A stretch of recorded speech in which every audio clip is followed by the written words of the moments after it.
चलो पहला सवाल आप लोग पढ़ो। Which cell organelle is the power house of the cell.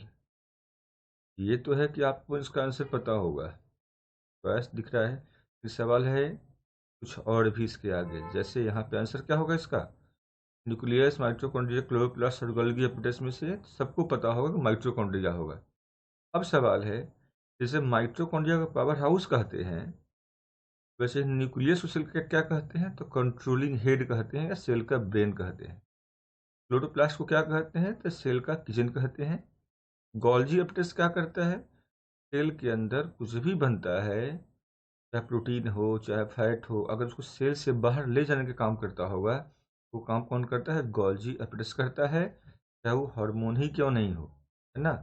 Cell के अंदर बने हुए चीज़ों को बाहर ले जाने का काम करता है, मतलब सेल सेक्रीशन का काम कौन करता है, गोल्जी एपिटस। ये चारों आपको ऐसे याद करना है, ऐसे समझना है, ताकि कोई भी एग्जाम हो, चाहे वो यूपीपीसीएस हो, बीपीएससी हो, जेपीएससी हो या यूपीएससी ही क्यों ना हो, या अदर भी कोई एग्जाम हो, आप सब के सब में आप अच्छे से इसको कर सको, है ना। चलो कि अगला सवाल लेते हैं ऐसे ही। Which gas do plants primarily release during photosynthesis. ये भी सबको पता होगा। भाई ये पता है ना कि पौधा CO2 लेता है और पौधा क्या छोड़ता है, पौधा O2 को छोड़ता है।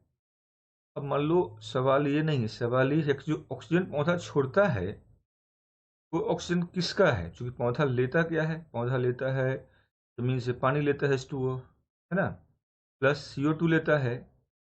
तो CO2 वाला O2 है या H2O वाला O2 है, ये क्वेश्चन ये है। जो CO2 लिया है उसका O2 छोड़ रहा है, कि जो पानी लिया है पौधा उसका O2 छोड़ रहा है। ये सवाल अगर पूछेगा तो याद रखना कि जो H2O लिया है पौधा ये उसका O2 है, ये CO2 वाला O2 नहीं है।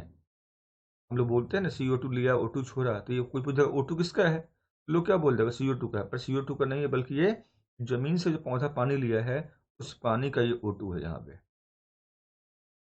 तो इसको याद रखोगे। और पौधा में फोटोसिंथेसिस होता कहाँ पे है, आपको पता होगा।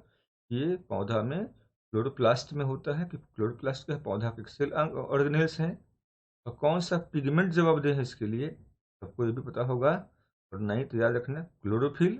तो क्लोरोफिल में कौन सा एलिमेंट पाया जाता है सेंट्रल, तो मैग्नीशियम। तो इसको याद रखना कि क्लोरोफिल का जो केंद्रीय जो एलिमेंट है, जो तत्व है, उसका नाम क्या है, मैग्नीशियम। और इसलिए मैग्नीशियम की अगर कमी हो गया तो पौधा को क्लोरोसिस रोग हो सकता है। चलो नेक्स्ट सवाल लेते हैं। Which blood type is known as universal donor. ये भी पता होगा आंसर। बेधड़क आप कह सकते हो कि सर ए नहीं होगा, बी नहीं होगा, ए भी नहीं होगा, होगा क्या, ओ होगा। सवाल है कि ओ प्लस होगा कि ओ माइनस होगा।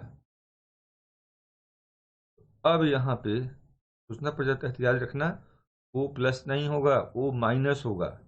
ओ माइनस क्या होता है, यूनिवर्सल डोनर होता है। और ए बी जो प्लस होगा वो क्या होगा, यूनिवर्सल एक्सेप्टर होगा। ए बी माइनस नहीं, ठीक है, क्योंकि ओ जो ब्लड ग्रुप है इसके ऊपर कोई भी एंटीजन नहीं होता है।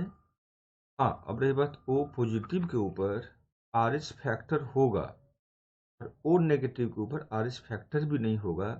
और इसीलिए ये ओ नेगेटिव सबसे ज़्यादा प्योर माना जाता है, और ये यूनिवर्सल डोनर के रूप में इसको हम लोग यूज करते हैं।